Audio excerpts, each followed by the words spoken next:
So today we've got a bit of a world exclusive, and in here could be one of the best everyday watches for small wrists. So if you've got a skinny arm like me, you may be in for a treat. But even if you haven't, there's also a bigger version in here too, apparently, which I can take a look at. So I'll whip it open and I'll show you exactly what it is and why I think it's got some high potential.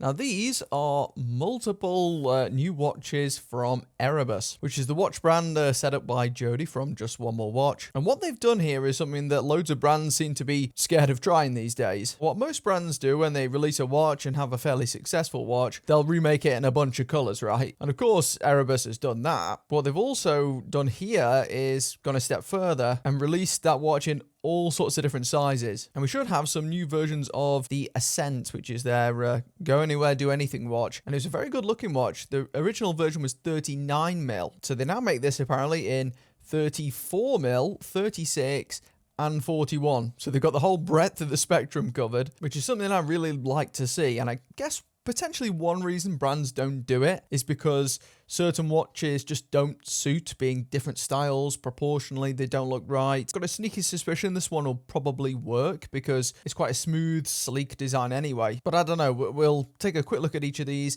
These are all on loan, by the way, so they will be either going back or forwarded to another reviewer. I'll affiliate link all these watches in the video description if you want to check any of them out. Also, this is like sample packaging, so your packaging will actually vary, and I don't think that they'll be shipping multiple watches with these stickers on or anything. Now, one other thing that Erebus has been experimenting with is a lot of different dial materials. Quite impressed actually about how many different varieties.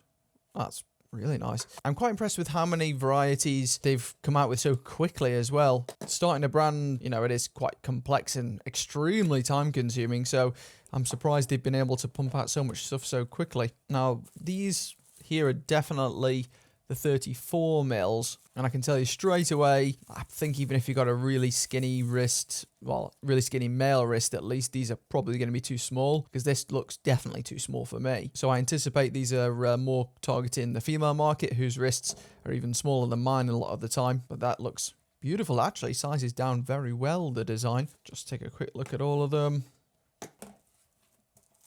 Among these here somewhere is the 41mm, is it?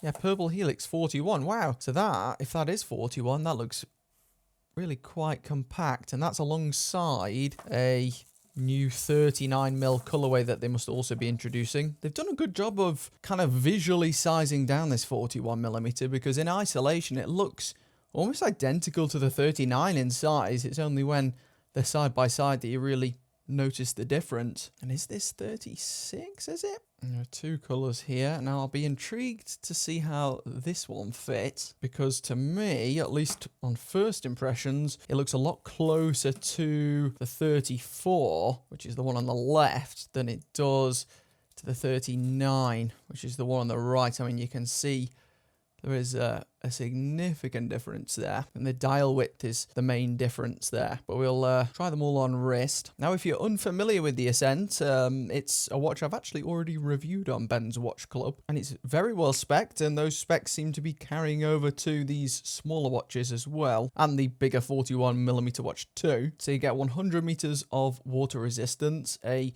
very nicely finished steel case. It's 316L, but it's among the better 316L cases. Really nice swooping design. And then you've got kind of the opposite of a chamfer. So instead of like a high shine lip down the middle, like you often get, this one's got the opposite. This has actually got like a brushed lip with two polished areas surrounding it. So it gives quite an interesting effect. Really a good quality case. You get a lightly domed, I think it's a double domed sapphire crystal, which has got some really good legibility actually. And within all of these, and surprisingly, even within the tiny 34mm one, is a Miyota 9015. That's a pretty solid automatic movement, which I'm surprised actually fits in this. Must be some pretty tight tolerances in there to be able to squeeze that in. Now, apparently all these have a 2-year warranty, and from the looks of the kind of pre-order prices, The 34mm watches are about £340 in the UK. And then the 36 and 41 vary from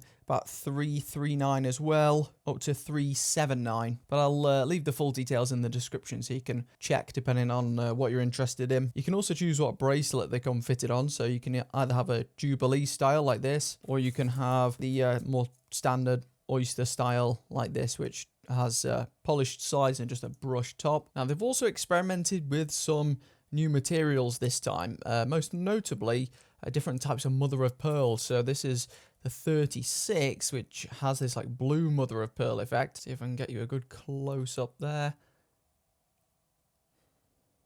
Still really like the handset on these watches. Got those faceted edges which make quite a bit of difference. And the markers kind of remind me of the markers on the Christopher Ward 12, almost like shark tooth in shape. As for the sizing and proportionality of them, I think maybe the 41mm has a little bit too much excess space. I think proportionally the 36 actually looks better in terms of there's just less dead space on the dial. I think the 39mm also looks a little bit more proportional than the 41, at least on the dial. And you'll notice that one of the differences with the 36 versus the 34 is the 34 doesn't have that raised minute track, whereas the other sizes do. Really like the tone of that mother of pearl. Reminds me of something else. What was it now? Yeah, that Dan Henry chronograph it was at 36mm as well, ironically. I had a very similar kind of bluey mother of pearl, which certainly looks a little bit more masculine than the standard mother of pearl. I think this colour's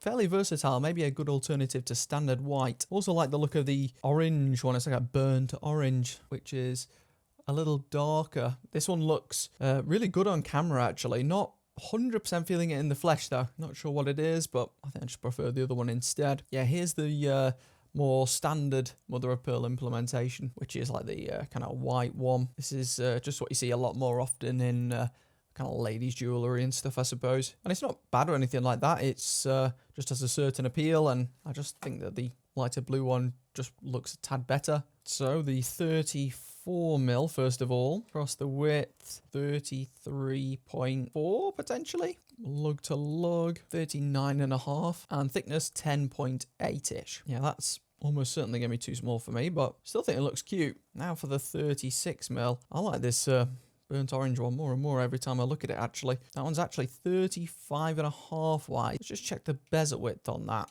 Bezel width at its widest point, about 33-ish, with a really compact lug to lug. What's that? It's almost in digital territory there. 41.3, pretty slim. 10.9, maybe 11. And then the 41. So it's actually about 40.5 wide. Bezel on the 41 is 38mm. Lug to lug isn't huge though, 46.6, which is probably one reason it doesn't look massive. And thickness, similar again, only 11.1. And then just as a reference point, here is the kind of standard 39mm version. That's 38.7, 38.8 with a 44.6 lug to lug, 11.1 thick, and a bezel size of just shy of 36. Now, if I was going for mid-century sizing, I could probably pull that off, actually. This is the 34. Now, my wrist is very small, 6¼ inches, so I doubt most of you could pull this particular size off, unless you really wanted the compact look. There's just a little look at that dial there. Now all of these do have a screw down crown as well. They've also got like a micro adjust on the bracelet, if you haven't seen that. These are becoming more and more common now as the years go by. You can just kind of push it in, and if the camera will focus, I'll show you it clicking back in. There's a look at the very fluorescent pink. I actually quite like this colour that they've chosen here. Certainly aren't holding anything back. Now the ones I was most excited for, the 36mm. And you know what? On wrist, it actually looks a little bit bigger. I think that's just about perfect for my arm. Let's get the hands in that 10 past 10 position, or close enough. There we go. Always makes a watch look better. Now, there are definitely some Rolex Oyster Perpetual vibes about this watch, no doubt. At least in terms of the design with the smooth bezel and that. Still not sure what bracelet I prefer out of these ones. Following my criticisms of the last watch, they actually adjusted some of these bracelets apparently to give you more range of adjustment. Because previously, I think it was one of these bracelets, even with all the links removed, it wasn't small enough to fit me. Whereas that shouldn't be a problem now. Yeah, I do like the orange one. Not sure though it's one I'd automatically reach for, even though I do like it. And there's the thickness, very slim actually. Then we've got the blue mother of pearl. I think this one might end up being the most popular outside of the more safe black dials, for example. Not sure what it is with the watches, but the black dials always seem to sell the best. But for something a bit different, I do quite like that one. This one definitely looks better in the flesh. And then there's the 39 that you can see what I mean about certain styles just scaling better than others. I think due to the minimalist nature of this, it makes it a tad easier. Now this is the new black and gold one. I feel like a bit of that bling bling. And then we'll try the 41, which you can have a good chuckle at on my wrist. Now that's definitely among the most compact 41mm watches I've ever thrown onto this skinny arm. I mean, it's definitely out of my wheelhouse, but you know, if you're looking for a slightly bigger watch that isn't huge, yeah, it certainly sits in that size bracket. Now, here's an interesting thought. I just had this sitting right here on my desk, which is the San Martin I bought recently. And it's funny because it's almost like two completely different approaches to the same thing. And both of these brands are going for the big specs. They're also going for that Agate style watch. And in some ways, they have very similar designs. But then in other ways, they are completely different. And while the San Martin definitely has the more impressive dial, or at least the one that's technically more astute, I have to say I think the Erebus is actually more attractive. So yeah, maybe I jumped the gun with that. Maybe I bought the wrong watch. These are both the 36mm ones, ironically, even though they both come in other sizes too. Yeah, two up-and-coming brands for the future, no doubt. Now, I am going to be experimenting with new studio lighting soon because I've noticed in some of the recent videos, it just doesn't look quite as good as it actually does in person sometimes with these watch dials. And I want to make sure it's as one-to-one accurate as possible. And it's a lot easier said than done. It turns out that this watch photography and videography stuff is actually the hardest thing to do in photography and videography, which I didn't expect when I first started doing this sort of stuff, just due to them being so reflective, due to them having glass over them. Yeah, it's very, very tricky. Now, here's just a quick look at the screw back there. You can also see the bracelets are quick release as well, which is nice, makes it nice and speedy. I'll probably resize a couple of these up and just give them a test just over the next couple of weeks. See if it passes that point. They look very good on the desk, this 36. Just want to see if they get to that point where you find yourself reaching for them. It's not logical, is it, to watch collecting or even watch reviewing for that matter. It's tricky to work out in the short term if it's something that you'll keep lobbing on your arm. But yeah, that's the new Erebus Ascent watches. I'll link them in the video description. By the time this video comes out, they should have just come available for pre-order. I think they are very good watches, very impressive watches, I've got to say. Definitely my favorite in the line. I'll see you in the next one.